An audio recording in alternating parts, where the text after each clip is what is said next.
Hi, Damien. So this is my project for my first assignment of Intro to Digital Music Techniques. I just want to tell you a bit of this background story of this mix and of this project. So first of all, uh, I'm trying to find a more R&B soul type of music into it. So that's why I started with the groove.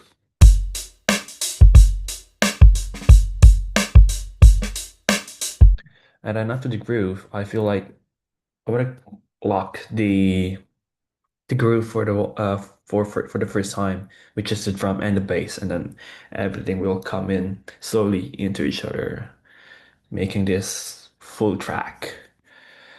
And yes, I'm gonna show you some of my processings and artistic styles. You can see here with the bass, it's really groovy, really soul with the guitars as well here.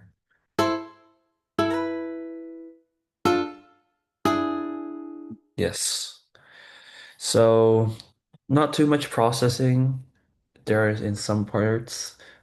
The first one are the drums. So this is the drums. I just gave a little boost here, a little boost for the kick, and then give room for the bass, some boxiness, the presence and the highs of the drums.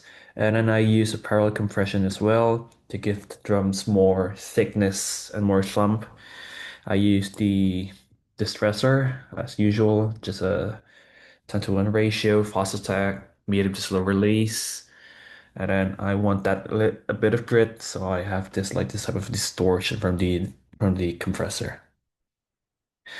Going to the keybase, this is interesting. There are two types, two audios. So this one is for the thump, which is like the body, the fullness of the bass. I have distortion, an EQ. This is too much EQ, I know. Well, because I'm trying to find a balance, and then saturation, another EQ, just to cut off the lows again, another saturation. But I feel after this processing, I feel it's not bright yet. So I use this one, the original MIDI track, and I'll just use this. I just cut off the lows and I boost a bit of the highs to have that crunchy, distorted type of bass. And then this is a thump. Boom, boom, boom, boom. And this is together.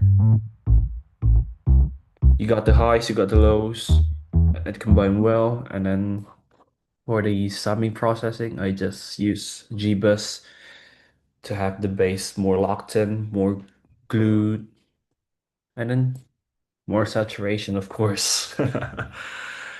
And this is just a MIDI of the guitar. The compressor and the EQ here and the bus channels are from the MIDI, so it's not me. The piano, just another MIDI, just like a pow pow pow pow pow pow pow pow pow. Those kind of pianos.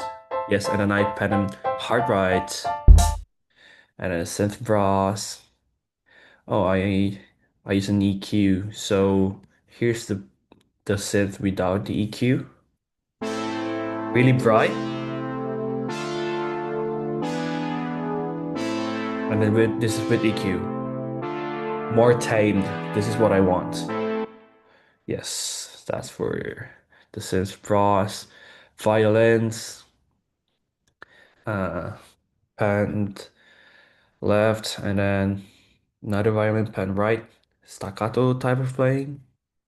And this is the organ, hard left, no processing at all. This is a shaker.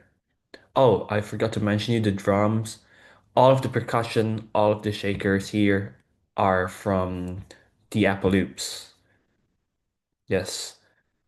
And the cymbals as well. I'll show you later. This is from Apple Loops. Nothing much. The synths, using a Polymix synth, I designed it myself from, yeah, the UAD plugin. This is a shaker from Apple Loops. This one is from Apple Loops as well. Pen left and right for the two shakers, and then this is the reverse cymbal. The reverse cymbal is actually a mini drum. I recorded a cymbal playing, and I just reversed the audio. Electric piano, pan slightly right, I can say. Yeah, this is slightly right. Ba-da-ba. Lots of like funky comping for the electric piano to give a bit of like a gospel and a bit of like a smooth jazz funk type of sound. Oh, the snaps as well. One from Apple Loops again. The long crash symbol is from Apple Loops as well. And for this one, I actually gave a -3 transpose. And then this is the synth lead that I designed it myself, and then I played it as a solo.